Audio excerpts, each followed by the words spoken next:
मत्ती रचित सुसमाचार 16वां अध्याय। और फरीसियों और सदूकियों ने पास आकर उससे परखने के लिए उससे कहा कि हमें आकाश का कोई चिन्ह दिखा।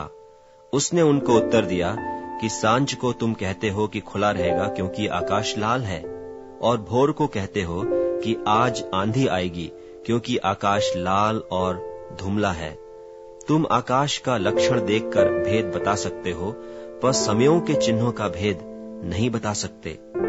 इस युग के बुरे और व्यभिचारी लोग चिन्ह ढूंढते हैं, पर यूनुस के चिन्ह को छोड़ कोई और चिन्ह उन्हें न दिया जाएगा। और वह उन्हें छोड़कर चला गया। और चेले पार जाते समय रोटी लेना भूल गए थे। यीशु ने उनसे कहा, देखो, फरीसियों और सदूकियों के खमीर से चौकस रहना। वे आपस में विचार करने लगे कि हम तो रोटी नहीं लाए। यह जानकर यीशु ने उनसे कहा, हे अल्पविश्वासियों, तुम आपस में क्यों विचार करते हो कि हमारे पास रोटी नहीं? क्या तुम अब तक नहीं समझे और उन 5,000 की 5 रोटी स्मरण नहीं करते? और न यह कि कितनी टोकरियां उठाई थीं? और न उन 4,000 की 7 रोटी? और न यह कि कितने टोकरे उठाए थे? तुम क्यों नहीं समझते कि मैंने तुमसे रोटियों के विषय में नहीं कहा? फरीसियों और सदूकियों के खमीर से चौकस रहना। तब उनकी समझ में आया कि उसने रोटी के खमीर से नहीं, पर फरीसियों और सदूकियों की शिक्षा से चौकस रहने को कहा था। यीशु कैसरिया फिलिप्पी के देश में आकर अपने चेलों से पूछने लगा कि लोग मनुष्य के पुत्र को क्या कहते हैं? उन्होंने कहा, कितने तो यूहन्ना बपतिस्मा देने वाला कहते हैं, और कितने एलिय्याह, और कितने यिर्मयाह या भविष्यद्वक्ताओं में से कोई एक कहते हैं।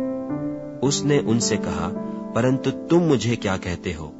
शमौन पतरस ने उत्तर दिया कि तू जीवते परमेश्वर का पुत्र मसीह है। यीशु ने उसको उत्तर दिया कि हे शमौन, योना के पुत्र, तू धन्य है, क्योंकि मांस और लोहू ने नहीं, परंतु मेरे पिता ने जो स्वर्ग में है यह बात तुझ पर प्रकट की है। और मैं भी तुझसे कहता हूं कि तू पतरस है, और मैं इस पत्थर पर अपनी कलीसिया बनाऊंगा, और अधोलोक के फाटक उस पर प्रबल न होंगे। मैं तुझे स्वर्ग के राज की कुंजियां दूंगा, और जो कुछ तू पृथ्वी पर बांधेगा वह स्वर्ग में बंधेगा, और जो कुछ तू पृथ्वी पर खोलेगा वह स्वर्ग में खुलेगा।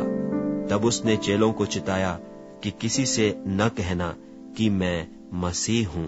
उस समय से यीशु अपने चेलों को बताने लगा कि मुझे अवश्य है कि यरूशलेम को जाऊं और पुरनियों और महायाजकों और शास्त्रियों के हाथ से बहुत दुख उठाऊं और मार डाला जाऊं और तीसरे दिन जी उठूं।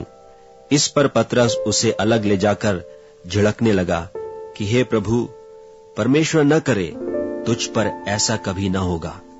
उसने फिरकर पतरस से कहा, हे शैतान, मेरे सामने से दूर हो, तू मेरे लिए ठोकर का कारण है, क्योंकि तू परमेश्वर की बातें नहीं पर मनुष्यों की बातों पर मन लगाता है। तब यीशु ने अपने चेलों से कहा, यदि कोई मेरे पीछे आना चाहे तो अपने आप का इनकार करे और अपना क्रूस उठाए और मेरे पीछे हो ले। क्योंकि जो कोई अपना प्राण बचाना चाहे वह उसे खोएगा, और जो कोई मेरे लिए अपना प्राण खोएगा वह उसे पाएगा। यदि मनुष्य सारे जगत को प्राप्त करे और अपने प्राण की हानि उठाए तो उसे क्या लाभ होगा? या मनुष्य अपने प्राण के बदले में क्या देगा? मनुष्य का पुत्र अपने स्वर्गदूतों के साथ अपने पिता की महिमा में आएगा, और उस समय वह हर एक को उसके कामों के अनुसार प्रतिफल देगा।